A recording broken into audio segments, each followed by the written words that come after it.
Hey guys, welcome to my first devlog. I'm no expert at making YouTube videos, so I'll just start with what I'm making, the progress I've made so far, and then I'll get into my background.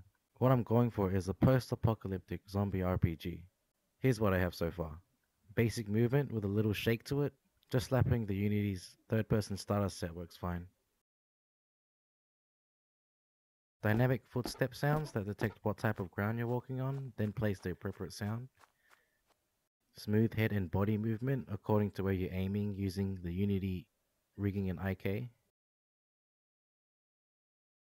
I got a tiny playtest area. I'm still deciding if it should be open world or linear levels, but I'm definitely leaning towards open world later on.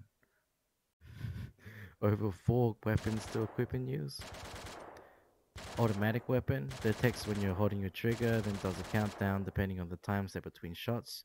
It spawns a bullet once the timer reaches 0, then resets the timer. Semi-automatic weapon shoots whenever the player clicks. Janky melee system with one simple animation. The machete weapon basically has a collider when swung and detects if it hits an enemy's hitbox. Using the A-star pathfinding, the zombies are kinda dumb and slow, very basic. They have a short field of vision and will start chasing you but will give up after some time. I wanted them to be easy to kill on their own but could be dangerous in groups and in tight spaces. I have thought about making them run but I'm idling on that idea. For my game, only headshots will kill zombies. It does make it a little harder and it's probably a bad game design choice, but that's how I want it. I just didn't want players to unload a whole clip into a zombie's foot and then he magically dies. Plus they're really slow, so it gives the player a lot of time to aim their shot. In this clip you're about to see the zombie dies from getting shot in the hand. What happened is the actual bullet bounced off his hand and hit his head. I gotta fix that later. Different range weapons impact differently. So the bullets won't just pass through the zombies. Some shots, if placed correctly, will knock them down, and according to the weapon as well. Gun makes a clicking sound when out of bullets. The script basically checks if there's any ammo left, and if it doesn't have any, it'll just play a click sound. I don't know if automatic guns actually do this, but I thought it would feel a little more immersive. With the spear, you can impale a zombie, and they'll actually stick to it. Pushing zombies down with your hands or a weapon. This applies a small force on the enemy when the pushing object hits the enemy's collider. So the combat is very physics-based. A spike trap, once an enemy hits the spike, it pretty much parents and freezes the zombie's position, letting them play a stuck animation. Hunger and hydration mechanic. Now I wanted to do something a little different from the other Survivor games. Usually if you run out of food and water, you just die or slowly lose health. For my game, instead of it being like a health bar, it focuses on your stamina instead. So eating and drinking will regenerate it or increase your stamina, and performing actions or not eating and drinking will decrease it. Then if your total stamina is low enough, you enter a critical state. So your character actually slows down and you can no longer perform melee actions, but you can still use the pushing ability and you can still shoot. So it gives you a little survivability. In a critical state, getting hit by a zombie would then kill you.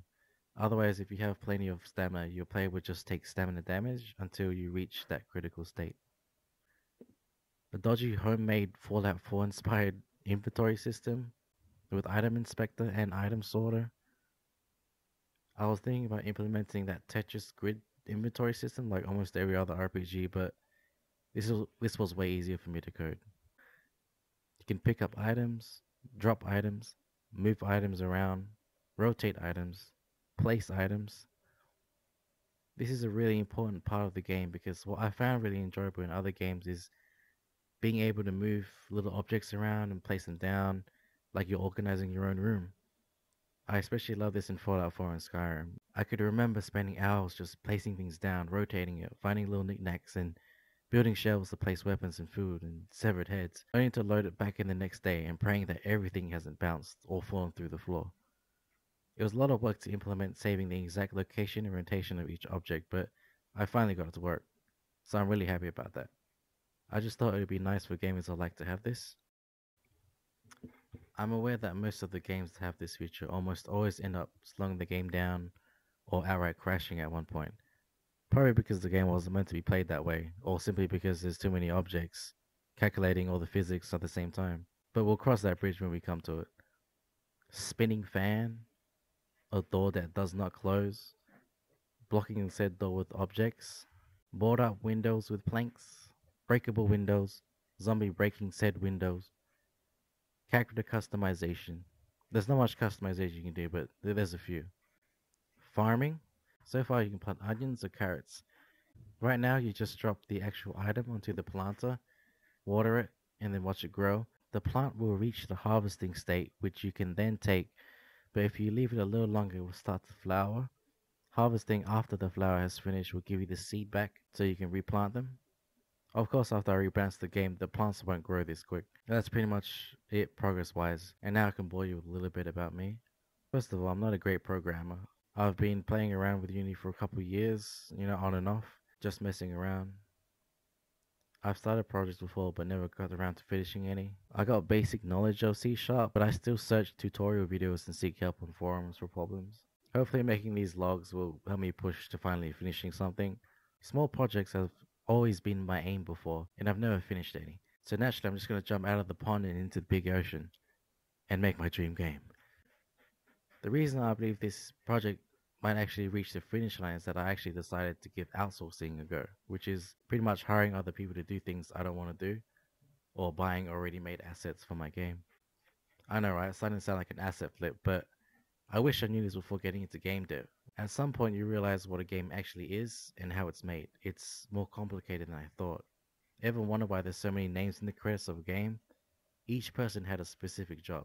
There were layers to this: animation, 3D modeling, sound design, UI design, level design. There's marketing, legal advice, copyright laws, publishers. List goes on.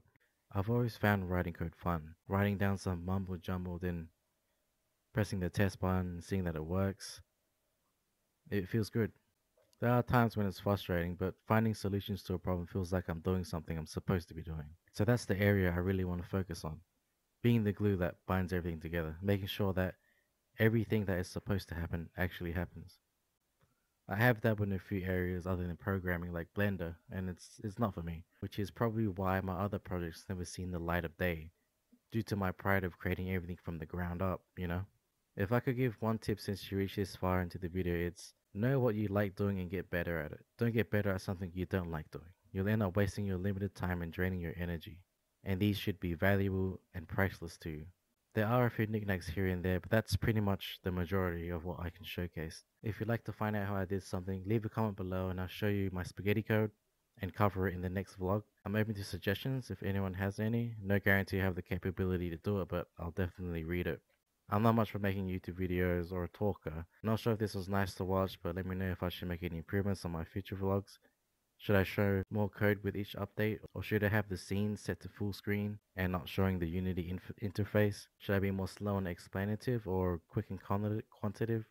This video was kind of a mixture of all that. Again, creating vlogs is not my strong suit, but I'd like to make more videos enjoyable for everyone to watch.